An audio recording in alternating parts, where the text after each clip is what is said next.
Hey, so let's talk about Cancer ascendants today and Cancer rising sign and how their life is. Now, if you're new to my channel, the rising sign ascendant is just not showing about your personality. Ascendant actually sets the map of your whole life because there are 12 houses in the astrological chart, like the 12 zodiac sign. Each house representing something in your life, like your family, your siblings, your home, your children, your work life, enemies, wife, wife's family, your religion, your education, career, your friends. So everything you can be seen in the astrological chart. And how do you, what is the rising sign? What is ascendant? Is simply the day you were born and the time you were born, whatever sign was rising from the east where the sun rises from, from that direction, whatever zodiac sign was rising and you're being born here, that becomes your ascendant, your rising sign, and that sets the whole map of your life. So what I'm going to be discussing is the foundation of your life, not how good or bad it's going to be. That depends on where the planets are placed, what kind of energy they're activating. But what I'm going to be talking about is how their foundation is, what kind of, the base that they always run into. Okay, so Cancer rising sign usually are seen in the entertainment, political, and artistic family most of the time. Entertainment, political, and medical family. Okay, these are the three legacies that are mostly seen with the Cancer ascendant. But let's find out how their true foundation is shaped. So obviously you guys know that the first house of the zodiac, the birth chart or the rising sign represents your personality. So Cancer people are very sensitive and however, they're very protective of their loved ones, their environment, their home. Cancer really represents the energy of the home. Okay, so Cancer people, their family becomes very important. It's their soul, their family, and what goes on in there becomes their soul. And guess what their second house of family and wealth, and speech represents? Son, that represents father, that represents a soul. So what they are always, even if they don't want to, they're always, are inclined towards carrying their father's name, their father's legacy.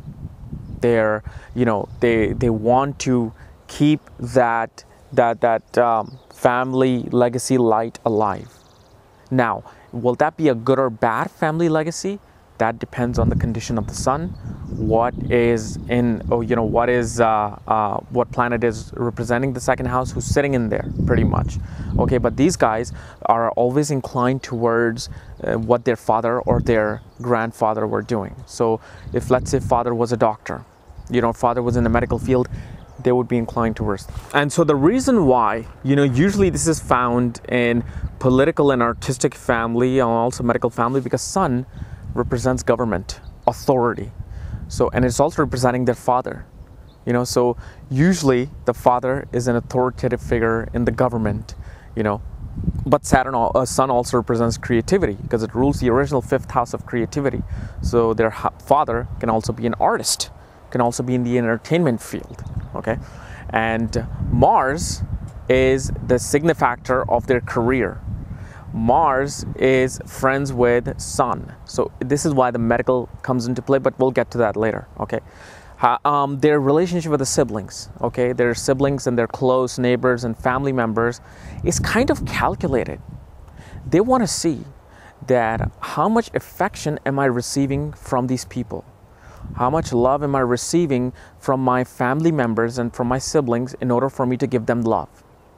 So usually, if the condition of Mercury, or the third house is good, they will give everything to their siblings and their relatives and family members. But if they feel that they're not getting enough love, they're not getting enough respect from them, there's going to be, kind of a ripple tide there.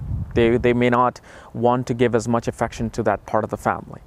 Okay, when it comes to their home, their actual home and their home environment, they want to make their home look beautiful. They want to make their home welcoming for everybody. Why? Because Libra represents their fourth house, which is Venus. So they're always inclined towards big home. They work hard in their life to have a big home. They want big family. They want to have lots of children, and they want a beautiful home. So Cancer people, usually you'll find them working towards either in a real estate industry, or they become interior designers, creativity, or they just want to own a big home.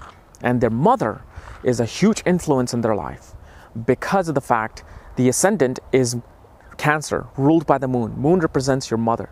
So their entire life is mapped around the mother. Whether mother was there or not depends on the moon and what is happening to the fourth house, but their entire life is circulated around the moon, whether it's hating the mother and competing with the mother, or loving the mother and wanting to give her everything possibly can, like a big house. Okay, and their children and education. Okay, here's a little tricky part. Cancer people are very protective of their children. Cancer people are, very much, jealous when it comes to raising their children. They cannot see somebody else, telling them about how to raise their children. They get jealous. They say, no, I'm a good parent. I'm going to do this. And they're very protective. They want to make sure their children are safe, because fifth house is ruled by Mars. Fifth house represents entertainment, cinema, children, and education. Because who gets educated in life? It's children. So this is why it's also represents education, and creativity is in raising that children. So they're very protective about their children and their well-being, and this is why they may come out as very arrogant and hard. They're like, why are you so hard towards your children? They're not hard. They are just they don't want to see their children suffer, because that Scorpio energy is there, of jealousy, of deep feelings. That protectiveness of Scorpio is there. Okay, Cancer people usually do not have too many enemies, or what they do, they tend to make profit through their enemies, because Jupiter, the Sagittarius sign, which is ruled by Jupiter, is controlling the house of diseases and house of enemies and everyday life. So their enemies, whoever their enemy is, they tend to throw their philosophical knowledge towards their enemies. They're always trying to, win over their enemies, and they usually do with the Jupiterian energy of philosophy. Now, here's something that I've always told you about Cancer ascendant, is their seventh house of marriage partner and their better half, whether it's a husband or wife, it's always going to be delayed. Why? Because the seventh house is ruled by Capricorn, and Capricorn is ruled by Saturn. Saturn is a slow-moving planet. So Saturn gives results of whatever house it rules with delay. So whenever and I've seen this pretty much, I would say 100 times in my studies, that anytime Cancer people got married before the age of 30, or at least 32, it wasn't a good marriage at all, and always ended up in a divorce. Or Cancer ascendant people who had the happy married life naturally got married after the age of 35, or between 32 and 35, because of the fact Saturn is trying to teach them a lesson. Saturn is always trying to teach lessons of the houses that it rules. So it rules the house of 7th and 8th house of wife and wife's family. So it's saying that, look, you need to learn, mature up before you get a wife.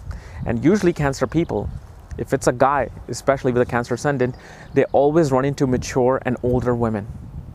They always either will marry somebody 2, 3, 4, 5, 10 years older than them. If it's a woman, she'll be inclined towards mature older guys. So if it's a 21-year-old girl with a Cancer ascendant, she'll always be attracted towards guys who are 27, 28, 29. Okay, so that's what happens. Cancer people usually end up with a mature partner, and that partnership is usually based on business. And I know it sounds kind of hard, but it's not. Is that their partner will actually bring so much, profit in their life or wealth in their life. It'll be that business deal that, okay, I'm going to marry this older guy because he has money, he has security, or he has such an idea that he can improve my business. Let me just go with him. That's usually what happens. And internally, that always ends up happening within their mind. That, let me marry this because this will help me provide that secure home that I want, the children that I want to raise in that perfect environment. This person will help me do that. So that always is their inclination. It turns into that business partnership. Okay, their longevity, they usually live a very long life, or their lifespan is usually very good because of the fact Saturn again rules the 8th house, and 8th house is longevity. It's really not death, even though it is a death house, Marka house, but 7th house is really the Marka house. But 8th house is a longevity. It's how well is your 8th house, that's how long it's going to be. But if the 8th house is not good, then it's going to affect the 7th house, because 7th house is death. Okay, and it's sudden changes. And so Cancer people do not really suffer too many sudden changes in their life, unless of course if it's affected, but Saturn is still controlling the 8th house, so it's slow moving changes, slow moving upheaval. So usually these people find success towards their mid-30s, most of the time. But sometimes, if again due to the planetary alignment, they find success early too. But usually it's a slow progress towards, there's no sudden changes pretty much. Okay, their 9th house, they're very spiritual, not really religious, but they're very open and religious towards the philosophy of life. They're mutable because of the fact the Pisces sign is mutable. It's able to adapt. They're able to adapt and change their philosophical views based on the environment that they're in. Now, when it comes to their career, do not mistake Cancer Ascendant people as soft people, because these guys are so protective of their home, of their children, of their environment, internal environment, that they're willing to go out and fight for that belief of that family. And 10th house is ruled by Mars, the aggressive planet. So this is why the political energy of the 2nd house gives the ignition to the 10th house to fight for that belief. Okay, and this is why the entertainment aspect also comes into play.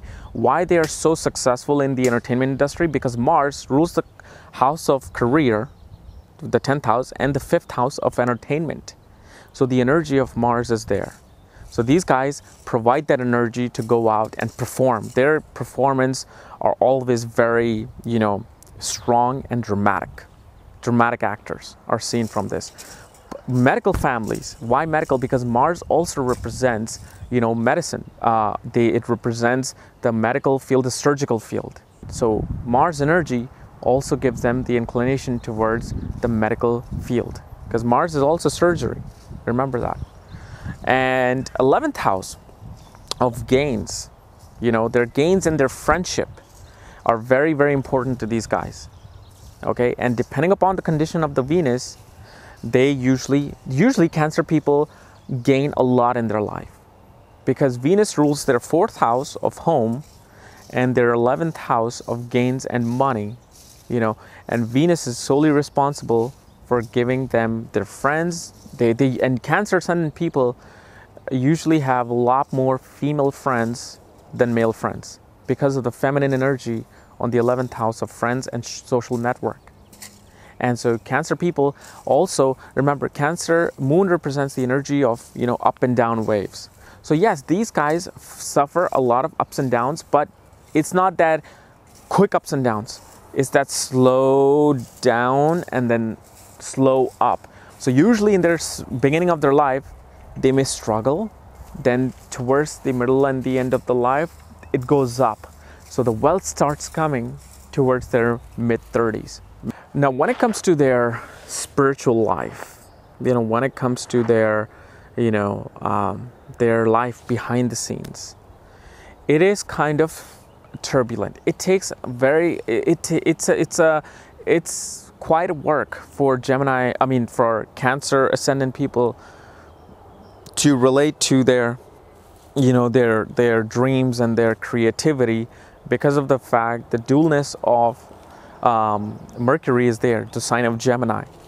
Okay, so it's hard for Cancer people to slow down and sit at one spot and go inwards and look at themselves, because that energy of Gemini that wants to be everywhere kind of makes it turbulent for them. But Gemini is also creative, so the creative side is there. in their subconscious mind. However, it's a bit of a struggle. And here's one thing about Cancer people. Cancer people are actually very, very sexual, because their 12th house represents their bed pleasures, pleasures of the bed, which is ruled by Mercury, especially the sign of Gemini.